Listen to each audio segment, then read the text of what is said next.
Hello everyone, आपका एक बार फिर से अतुल सेंटर में स्वागत है। आज के इस वीडियो में क्लास 12 का फिजिक्स में वेरी इंपॉर्टेंट लेकर आ गया हूँ।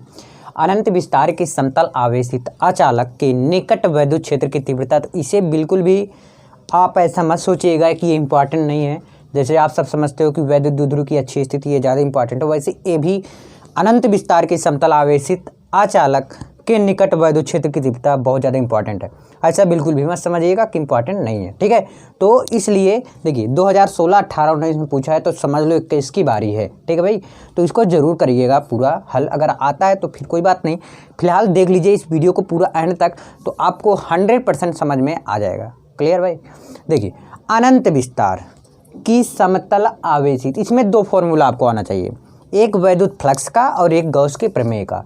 तो गॉस के प्रमेय का लेसन में ये है। गॉस के प्रमेय आपको बताया मैंने, गॉस के प्रमेय में आपको सिखाया बहुत ही अच्छी तरीके से कि कैसे सिद्ध करते हैं। लेकिन आज के वीडियो में बस सिर्फ इतना बताऊंगा। देखिए अनंत विस्तार का कोई आवेशित चालक है, तो डायग्राम बनाता हूँ अनंत विस्तार का ना, इस प्रकार कुछ, इसको ऐसे मिला देता हूँ।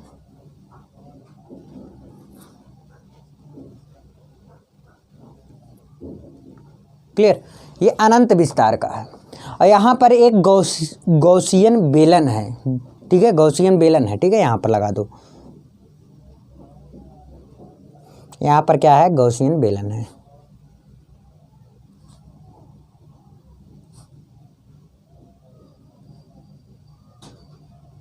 यहाँ पर क्या है भैया, गॉसियन बेलन है। और इसे यहाँ से मैं इसको ई से प्रदर्शित करता हूँ। ये आपका क्या है, मैं भी जस्ट बताया, लिख देता हूँ गॉसियन बेलन है। क्लियर, ये ई हो गया आपका, और ये भी जब ई ए है आपका, ये भी ई होगा आपका। और यहाँ पर क्या है आपका, डेल्टा ए, डेल ए, ठीक है। क्लियर भाई। अब देखिए इसमें क्या लिखे हो, और यहाँ पर क्या होगा, एक मध्य बिंदु होगा इसमें, इस गॉसीय बेलन में एक मध्य बिंदु होगा, और उस मध्य बिंदु को क्या किससे प्रदर्शित कर देते हैं, पी से।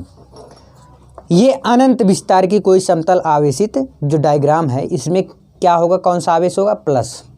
तो यहाँ पर प्लस पूरा हम लगा देते हैं फटाक से। क्लियर भाई। अब इसमें जो जो आप किए हो उसे क्या करना है, इसमें लिखना पड़ेगा आपको। इसमें क्या क्या किए हो कि सबसे पहले मान लिया, साथ में बता रहे, सबसे पहले क्या लिखते हो कि मान लिया कोई अनंत विस्तार, कोई अनंत विस्तार की प्लेट, अनंत विस्तार की प्लेट। सबसे पहले मान लेना है कि कोई अनंत विस्तार की प्लेट, तो प्लेट है, एक प्लस क्यू आवेश मान लेते हैं। देखिए डेल ए होगा ये, जब यहाँ पर भी डेल ए होगा, ठीक। क्लियर। तो एक प्लस क्यू आवेश दिया गया है, जो पूरे पृष्ठ पर एक समान रूप से फैल गया है।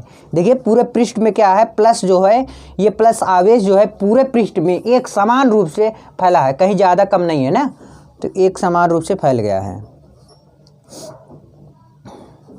एक समान रूप से फैल गया, बहुत बढ़िया। अब देखिए इसके बाद क्या करेंगे, कोई प्लस आवेश था वह पूरे पृष्ठ में क्या है, पूर्ण रूप से फैल गया है, जिनका पृष्ठ घनत्व सिग्मा है। और इसका पृष्ठ घनत्व क्या मान लेते हैं, पृष्ठ घनत्व सिग्मा से प्रदर्शित करते हैं ना। तो जिसका पृष्ठ घनत्व क्या है आपका, सिग्मा है। मान लिया मैंने कि पृष्ठ घनत्व सिग्मा से प्रदर्शित करते हैं। और जिससे स्थित बिंदु, थोड़ा और लिख लो, जिससे स्थित बिंदु P पर वैद्युत क्षेत्र की तीव्रता ज्ञात करनी है। वैद्युत क्षेत्र की तीव्रता ज्ञात करनी है, तीव्रता ज्ञात करनी है, ठीक है। क्या क्या मैंने कहा कि यहाँ पर अनंत विस्तार की कोई प्लेट है जिसमें प्लस क्यू आवेश जो है पूरे फैल गया है, ठीक है। अब जिसका पृष्ठ घनत्व सिग्मा है और जिससे स्थित बिंदु P पर वैद्युत क्षेत्र की तीव्रता क्या करना है, ज्ञात करना है। मैं बोला था 2 फॉर्मूला आपको आना चाहिए, एक वैद्युत फ्लक्स है का। तो लिखिए सबसे पहले यहाँ पर आप लिखिए कि बेलन के एक सिरे से गुजरने वाला वैद्युत फ्लक्स है, एक सिरा, फिर दूसरे सिरे से देख लेंगे गुजरने वाला वैद्युत फ्लक्स। तो वैद्युत फ्लक्स का फार्मूला होता क्या होता है, फाई बराबर EA होता है। क्लियर, पता है ना। तो देखिए एक सिरे से अभी ज्ञात किए हैं, अभी मुझे क्या करना पड़ेगा, दूसरे सिरे से भी ज्ञात करना पड़ेगा। समझ में आ रहा बात ना।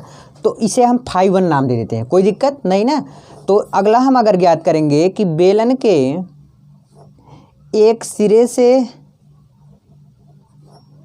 नहीं, अब दूसरे सिरे, एक सिरे तो आपने ज्ञात किया ना, तो अब क्या करेंगे हम, दूसरे सिरे से गुजरने वाला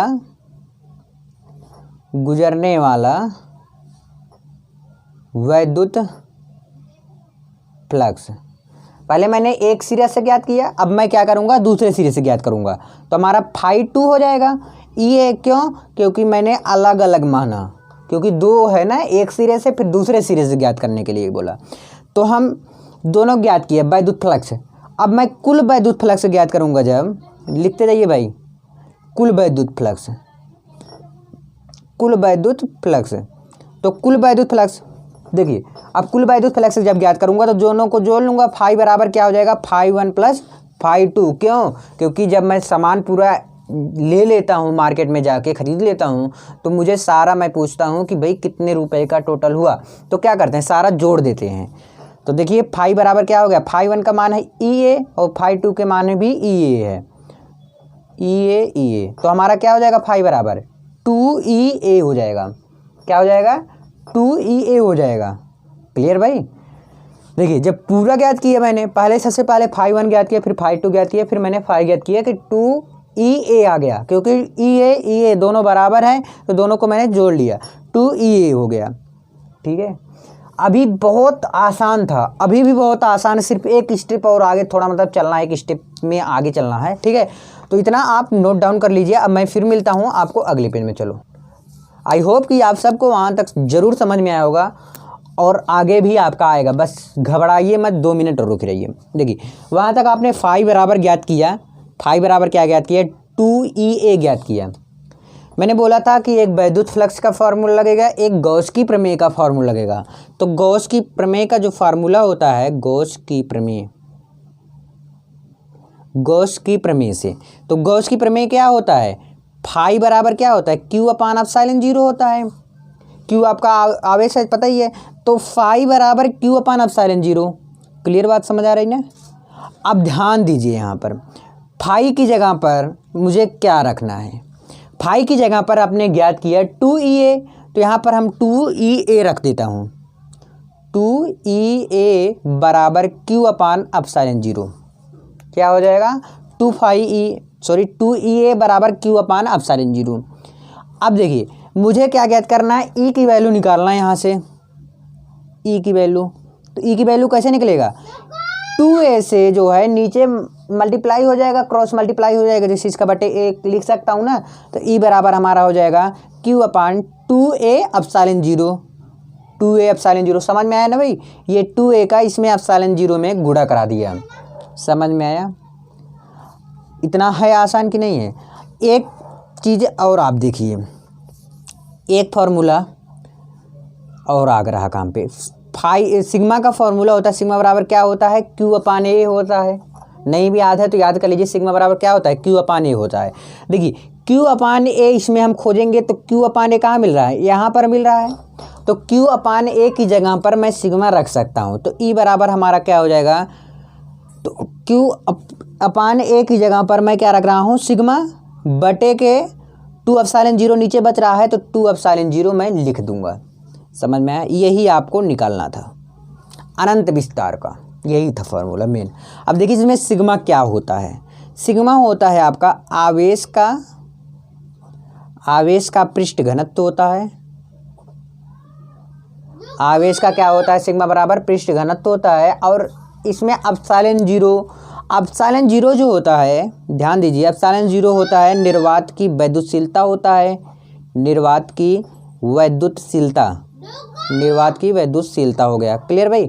अब देखिए इसका मान कभी कभी ये sigma point two epsilon zero समझ में। देखिए यहाँ पर जो बता रहा था सिग्मा एप्सिलॉन जीरो जो है, सिग्मा ये हो गया, सिग्मा एप्सिलॉन जीरो इसे प्रतीत करते हैं। तो एप्सिलॉन जीरो जो होता है, एप्सिलॉन जीरो का मान कभी कभी नहीं दिया रहता है और न्यूमेरिकल आपको ज्ञात करने के लिए कह दिया जाता है। तो एप्सिलॉन जीरो का मान हम रख देंगे 8.85 इंटू 10 टू पावर -12। ठीक है, एप्सिलॉन जीरो का मान ये रख सकता हूँ अगर एप्सिलॉन जीरो का मान नहीं दिया गया है तो। ठीक है, अब क्या बच रहा है आपका, ई बच रहा है। ई क्या होता है आपका, वैद्युत क्षेत्र की तीव्रता होता है। तो इसे न्यूमेरिकल भी आपका आता है, तो इसको अगर आपको आता रहेगा तो न्यूमेरिकल भी कर लेंगे। ठीक है, वैद्युत क्षेत्र की तीव्रता होता है। आई होप कि आपको ज़रूर समझ में आया होगा। यदि आपको कोई भी डाउट है तो मैं दूसरा तरीका आजमाऊँ। ठीक है ना। तो बस इस वीडियो में इतना ही, मिलते हैं नेक्स्ट वीडियो में। फिर मैं आज केमिस्ट्री का वीडियो हो सकता है फिर डाल देता हूँ। ठीक है, तो बस इस वीडियो में इतना ही, मिलते हैं नेक्स्ट वीडियो में। बाय, ध्यान रखिएगा अपना, प्लीज़ इसे शेयर जरूर करिएगा। धन्यवाद।